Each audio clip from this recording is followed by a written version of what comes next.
Hello বন্ধুরা, আজকের menu হচ্ছে ঘি ভাজা পরোটা। লাইট ঘি দিয়ে ইউজ করা হয়, চপচপে ঘি ইউজ করা হয় না।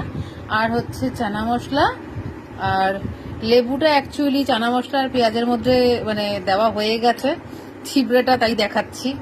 ঠিক আছে, এই হচ্ছে পেঁয়াজ, একটু নুন দেওয়া, লেবু দেওয়া, আর এই হচ্ছে চানা মশলা। মা বানিয়েছে লাইটলি ঘিয়ে ভাজা এটা পরোটা, গোল গোল পরোটাই মা করেছে।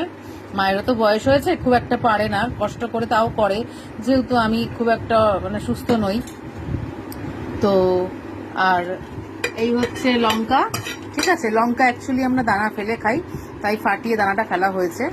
ঠিক আছে, তো এই হলো আইটেম রাতের ডিনারে।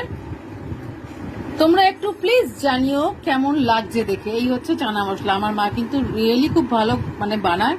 আর এই যে দেখো, তোমরা হয়তো দেখতে পাচ্ছ আদাটা অ্যাকচুয়ালি জুলিয়ান করে কাটা রয়েছে। ঠিক আছে, আদাটা আমরা পেস্ট করে ইউজ করি না, জুলিয়ান করে কাটা রয়েছে, ধনে পাতা রয়েছে। একটু জানিও কেমন লাগলো।